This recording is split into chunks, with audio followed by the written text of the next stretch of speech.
Hello students, welcome to online English classes.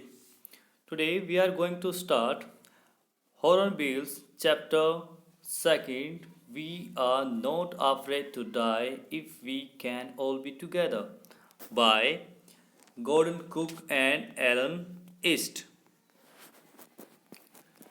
In July 1976, my wife Mary, son Jonathan 6, daughter Suzanne 7, and I set sail from Plymouth, England to duplicate the round the world voyage made 200 years earlier by Captain James Cook. जुलाई 1976 में मैं मेरी पत्नी Mary 6 साल के बेटे Jonathan 7 वर्ष की बेटी सुजैन के साथ प्लाईमाउथ इंग्लैंड से सारे संसार की ऐसी समुद्री यात्रा के लिए निकल पड़े जो 200 साल पहले कैप्टन जेम्स कुक ने की थी। फॉर द लॉन्गेस्ट टाइम, लंबे समय से Mary and I, a 37 years old businessman, had dreamed of sailing in the wake of the famous explorer, and for the past 16 years we had spent all our leisure time honing our seafaring skills in British waters.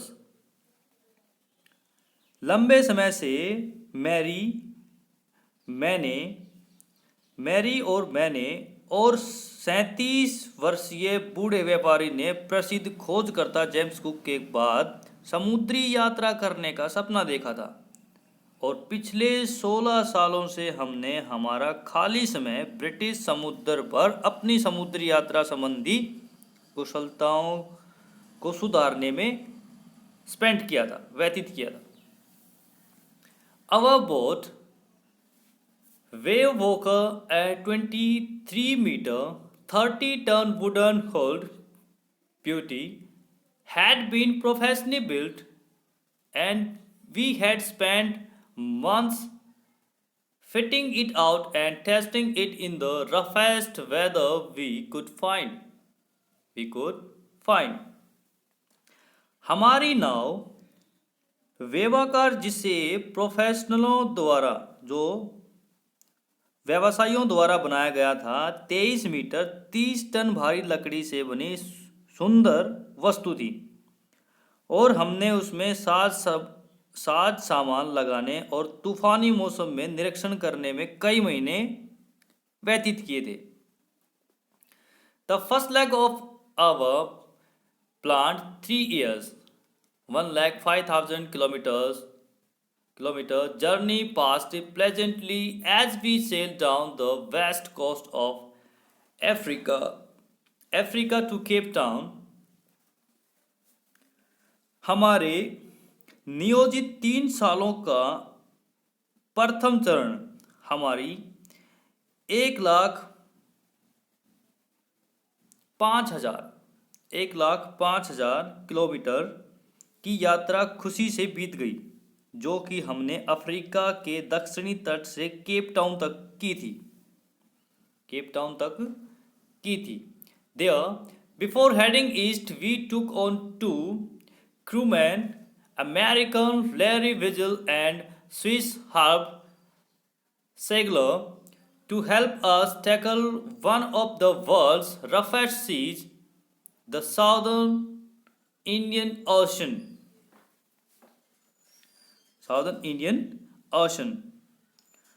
वहाँ पूर्व की ओर बढ़ने से पहले हमने संसार के सबसे तूफानी समुद्र दक्षिणी हिंद महासागर का मुकाबला करने के लिए 2 नाविक सहायता हेतु अमेरिकी लेरो विजिल और स्विस हर्ब सैगलर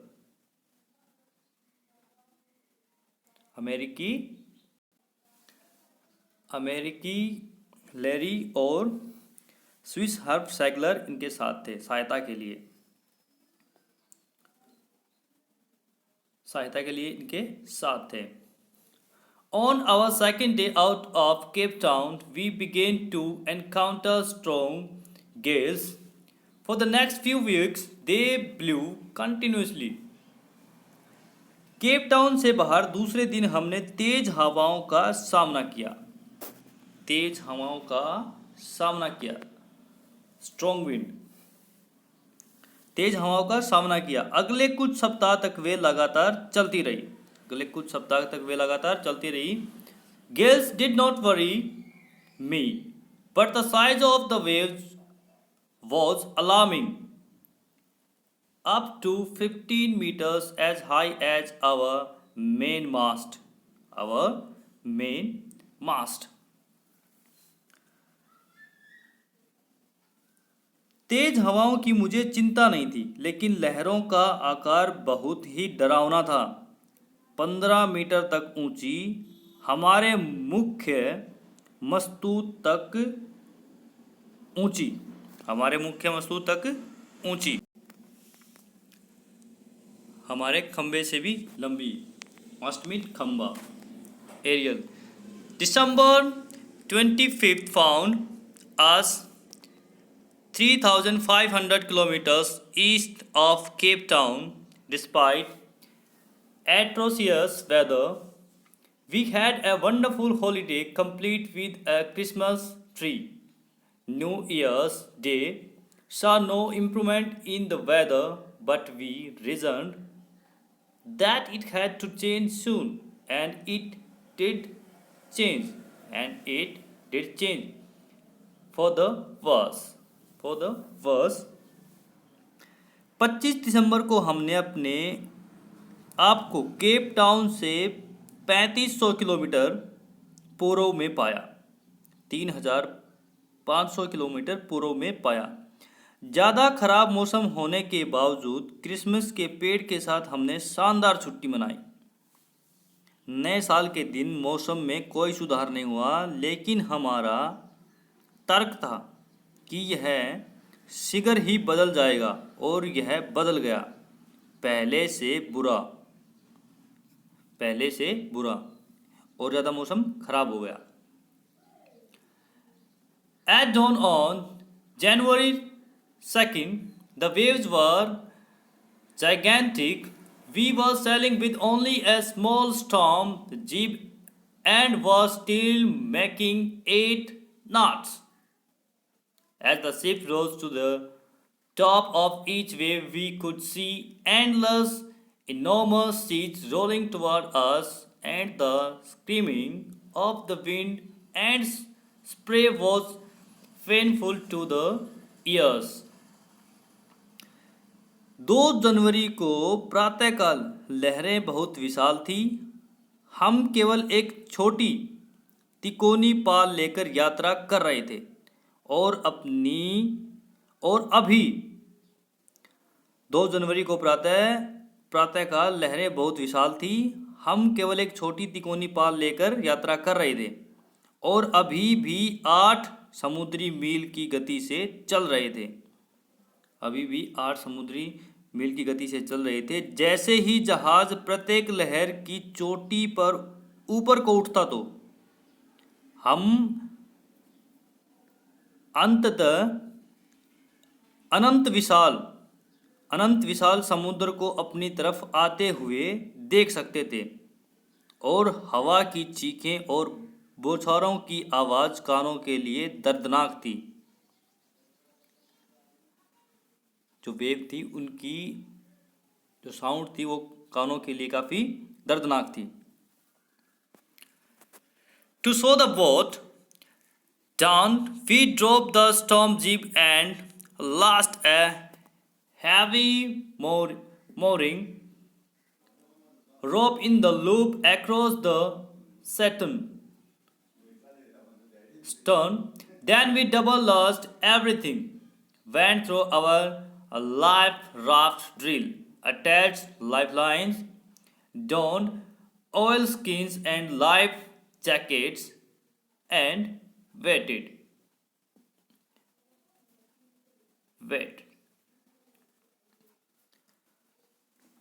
नाव की गति को धीमी करने के लिए हमने पाल नीचे गिरा दिया और एक भारी रस्सी का फंदा बनाकर नाव के पिछले भाग से बांध दिया। तब तब हमने प्रत्येक चीज को दोहरा बांध दिया। अपने जीवन रक्षक नाव की ड्रिल रक्षा के लिए रस्सियां बांध ली। जलरोधी कपड़े पहने और रक्षक जैकेट पहनी और इंतजार करने लगे। क्या किया उन्होंने? जो नाव की चाल थी उसको धीरा कर दिया। ठीक है, धीरा करने के लिए क्या किया? पाल को नीचे गिरा दिया और एक भारी रस्सी का फंदा बनाकर नाव के पिछले वाले भाग में बांध दिया। उन्होंने प्रत्येक हर एक चीज को 2 बार बांध दिया, डबल। ठीक है, और जो जीवन रक्षक नाव की ड्रिल रक्षा के लिए रस्सियां बांध ली और जलरोधी कपड़े पहने और रक्षक जैकेट पहनी और इंतजार करने लगे। The first indication of impending disasters came at about 6 p.m. with an ominous silence. आगामी विनाश का पहला संकेत अशुभ खामोशी के साथ लगभग 6 बजे आया। The wind dropped and the sky immediately grew dark. Then came a growling roar and an enormous cloud towered aft of the ship.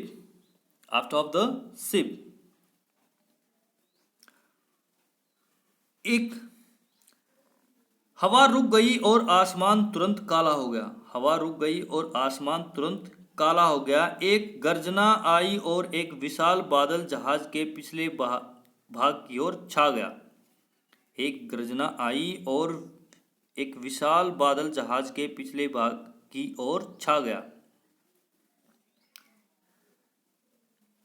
With horror, I realized that it was not a cloud, but a wave like no other I had ever seen. It appeared perfectly vertical and almost twice the height of the other waves, with a frightful breaking crest.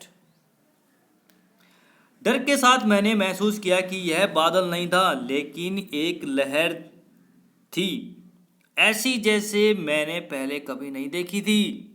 यह पूर्ण रूप से लंबवत थी और दूसरी लहरों की अपेक्षा दुगुनी बड़ी थी। टूटते हुए भयानक पर्वत शिखर की तरह लग रही थी। फ्राइटेंड ब्रेकिंग क्रेस्ट, टूटते हुए भयानक पर्वत की तरह लग रही थी।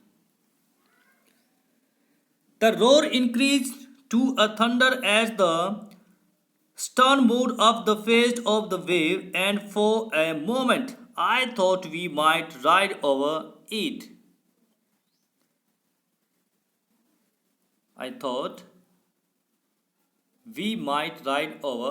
But then a tremendous explosion shook the deck.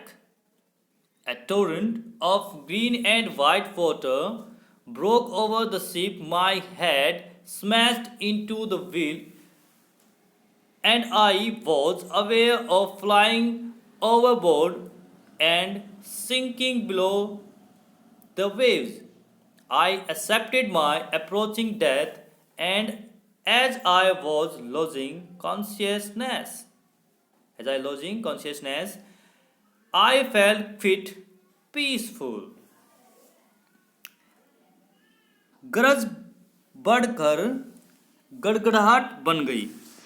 जो गरज है वो बढ़कर गड़गड़ाहट बन गई और नाव का पिछला भाग लहर की ओर उठ गया, और पल भर के लिए मैंने सोचा कि नाव लहर के ऊपर चढ़ जाएगी।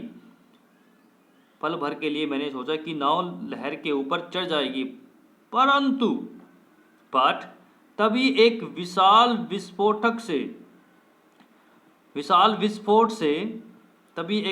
विस्फोट से जहाज का ऊपरी हिस्सा हिल गया। हरे और सफेद पानी की तेज धारा जहाज पर फूट पड़ी और मेरा सिर पहिए से टकरा गया। और मुझे पता था कि मैं जहाज से परे उड़ रहा था और लहरों के नीचे डूब रहा था। मैंने अपनी आने वाली मौत को स्वीकार कर लिया और जैसे ही मैं होश खो रहा था, मैंने बिल्कुल शांति महसूस की। Unexpectedly, my head popped out of the water a few meters away. Wavewalker was near, capsizing her mast almost horizontal. Then a wave hurled her upright. My lifeline jerked taut. I grabbed the guard rails and sailed through the air into Wave Walker's main boom. Subsequent waves tossed me around the deck like a ragdoll. My left ribs cracked, my mouth filled with blood and broken teeth. Somehow I found the wheel lined up to the stern for the next wave and hung on. Hung on.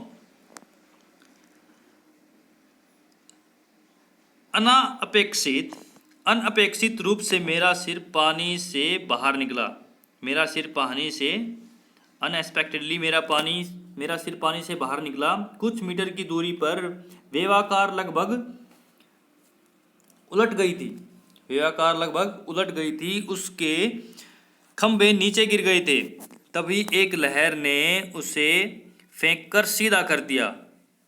मेरी जीवन रक्षक रस्सी झटके के साथ कस गई। मैंने सुरक्षा रेल पकड़ी और वायु में तैरकर वेवाकार के मुख्य भाग में चला गया। इसके बाद लहरों ने मुझे डेक के चारों ओर एक कपड़े की गुड़िया की तरह उछाल दिया। मेरी बाईं पसली टूट गई। मेरा मुंह खून और टूटे दांतों से भर गया। किसी तरह से मैंने पहियों को ढूंढा, अगली लहर के लिए सीधा किया और सहारे के लिए कस कर पकड़े रखा। Water everywhere. I could feel that the ship had water below, but I dared not abandon the wheel of investigate. Suddenly, the front hatch was thrown open and Mary appeared. "We are sinking," she screamed. "The decks are smashed. We are full of water." पानी हर एक जगह पानी था। मैं महसूस कर सकता था कि जहाज में नीचे पानी था, लेकिन मैं पहिए को छोड़कर निरीक्षण करने का साहस नहीं कर सकता था। अचानक सामने जहाज का दरवाज़ा खुला और मैरी दिखाई दी। "हम डूब रहे हैं," वह चिल्लाई। "डैड टूट गए।" ठीक है, डैड वो टूट गए। हम पानी से भरे हुए हैं, पहिए को पकड़ो, मैं चिल्लाया जब मैं हाथ पैर मारते हुए हज की तरफ गया।